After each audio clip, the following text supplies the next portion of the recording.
Good morning mga ka-experience, no? Ayan, at meron tayong Toyota dito, yan, Hiace, no? Mga ka-experience, Toyota GL mga ka-experience. Medyo madumi-dumi na rin yung makina nya, no? Ayan. So ang sira nito mga ka-experience, yan, yung alternator nito, nag-warning po yung battery, no? So ayan, start natin, tingnan natin kung mamamatay siya. Ayan, hindi po namamatay yung battery nya mga ka-experience, no? Ayan, no? Hindi siya namamatay. So ibig sabihin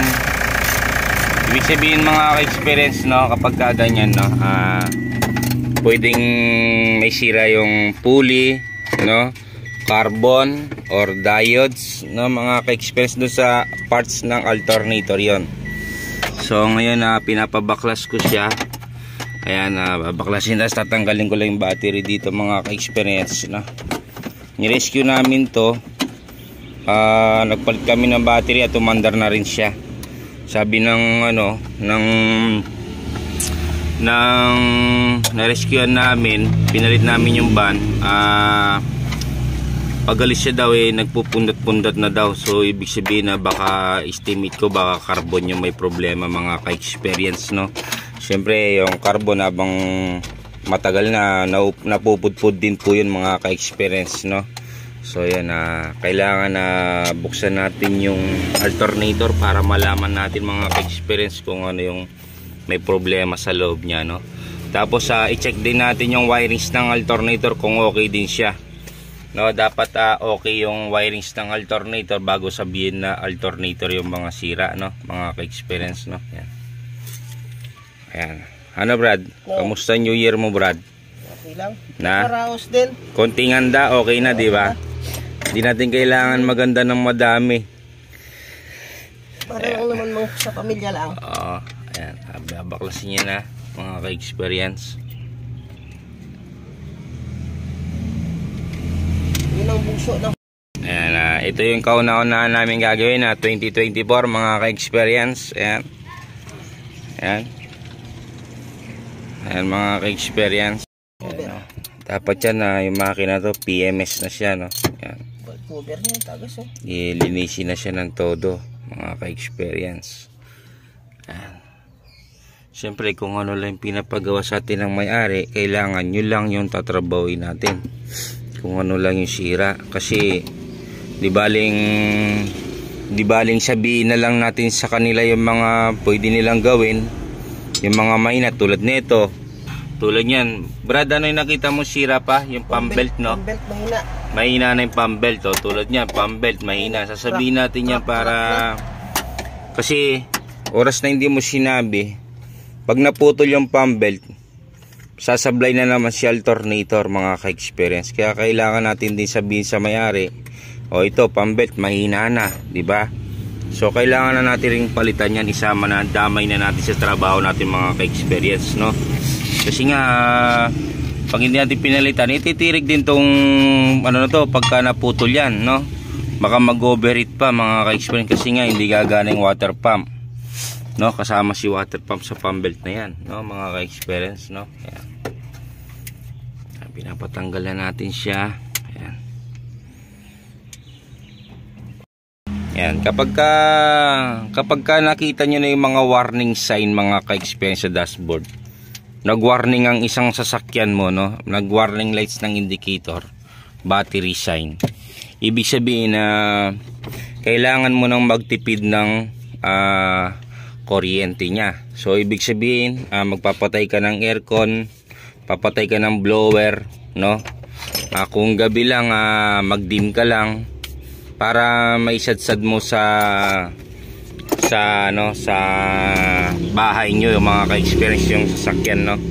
Kasi pagka naka-aircon ka, kakain pa ng kuryente yun imbis na ipupunta pa sa mga injector nya, no? Ayan, tingnan nyo naman. Kaya kailangan pagka nakita nyo yung battery sign, kailangan nyo na magtipid ng ng kuryente, no? Yan.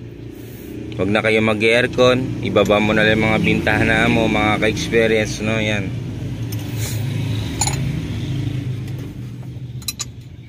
Yan. Dumi na yung mga makina niya. Ito, tinatanggal namin yung tensioner niya, yung adjuster ng pump belt, yung self adjustment niya. Ito yung nangyari mga ka-experience, no? Ayan. Hindi ko pa din sa putol ako. Nakikita nyo naman yung makintab, yan lang yung kumakapit, no? Ibig sabihin, ayun lang yung kumapit, yung makintab lang. Ayan, no? Oh. Kaya pag persa namin ng konti lang, hindi pa napepersa ng malakas, putol na. Tingnan nyo. Oh. So ibig sabihin, Damage na yun talaga. may damage na talaga siya, may crack na siya na matagal mga ka-experience. Ayan, no? Kailangan natin pakita to sa mayari kasi kung ano, siyempre buti nga napa-service yung alternator nito at nasira. Kung hindi, kakalag sa daanan to mga ka-experience. Oh. Kita nyo naman, oh, ayan lang. Ayan yung makintab na yan, yan lang yung kumakapit. Oh. Oh, kita nyo naman, di ba? Ayan, doon sa tensioner yan. Ayan, tinatanggal na lang namin yung isang pulley para ma-release yung belt, mga ka-experience. Ayan, kita nyo naman, ayan siya. So yun, pag nagtatanggal ka kasi hindi mo maiwasan na may ganyan, no? Mga kistas, sa'yo mapupunta mga ka-experience, ikaw ang gumawa ang uli So ibig sabihin sa'yo mapupunta yung sira na yon, no? Kaya ito siyempre samahan din natin ng pag-iingat din. Kahit nasa atin siya napunta, kailangan natin ingatan din mas maganda mga ka-experience, no? So ayan.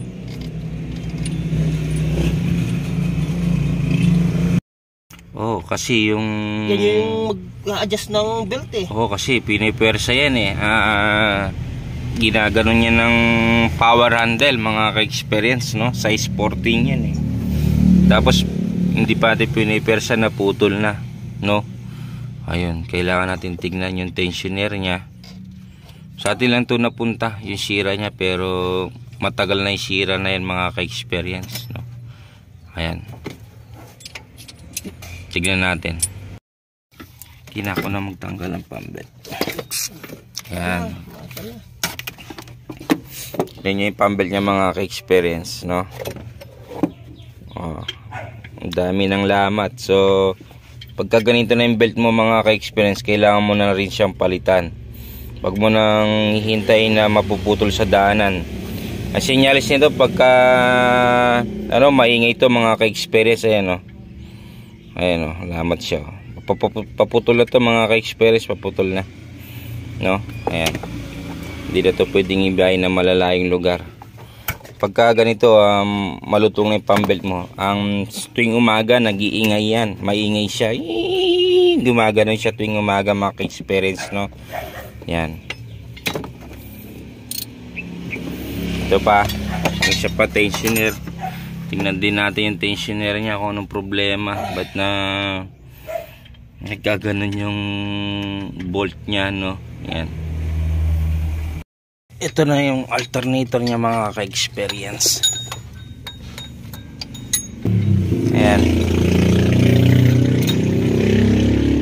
Ba't ganon? Parang yung pulley niya kabilaan. Gumagalaw siya? Gumagalaw siya. So ibig sabihin hindi pulley yung sira niya, yung clutch pulley. Ito yung tinatawag na clutch pulley mga ka-experience, no? Sana carbon lang yung sira nito, no? Ayan.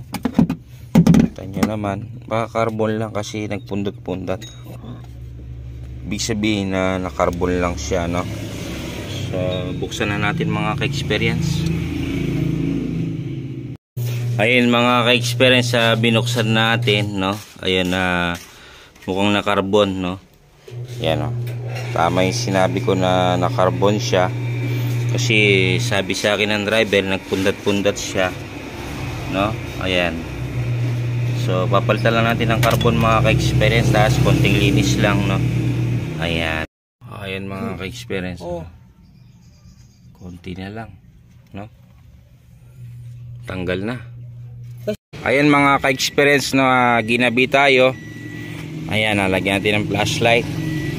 Ayan, napalitan na natin ng tayo sa pambelt kasi tsaka yung tornilyo. Ayan, nakita nyo naman na pinalitan na natin ang tornilyo mga ka-experience, no? Ayan, medyo maabalan ng konti pero wala naman siya tatamaan mga ka-experience, no? Ayan, charging. Ito yung charging natin mga ka-experience, no? Ayan.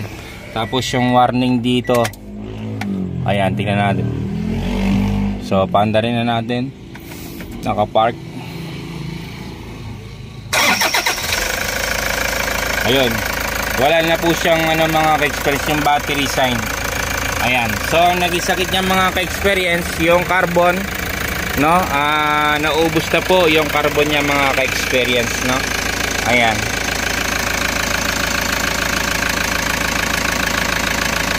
Okay, charging system na siya mga ka-experience, no? So, yun, okay na siya mga ka-experience. Pwede na natin ito pa-pick up mga ka-experience, no? Ayun. Naikpit na yung mga tubo ng intercooler niya. Ay, sa turbo. Okay na siya, no? Ayan.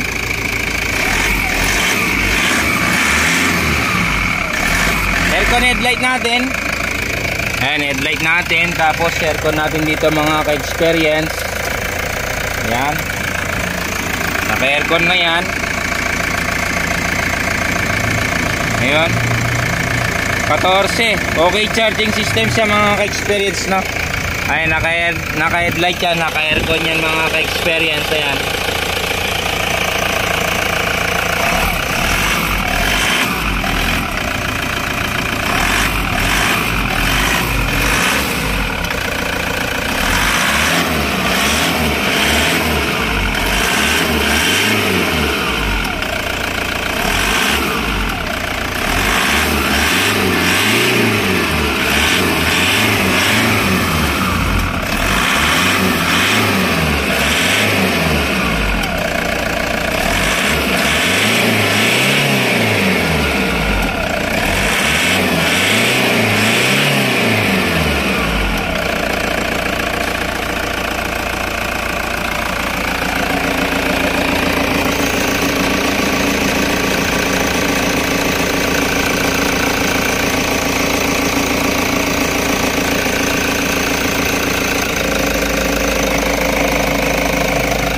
So yun mga ka-experience, no? At hanggang dito na lang po at maraming salamat sa yan mga ka-experience, no? Hanggang dito na lang at maraming salamat po sa mga nanood, no? Ayun, carbon lang po yung nasira niya. Pinalitan lang natin ng carbon. Tsaka yung naputol na tornilyo doon sa tensioner, yun lang po. Tsaka pambet, binago na rin namin, no? Ayan po mga ka-experience, okay na po siya. Maraming salamat po. At sana huwag niyo pong kalimutan na mag-subscribe, mag-like, share na rin po mga ka-experience, no? Salamat po sa inyo lahat. Thank you po.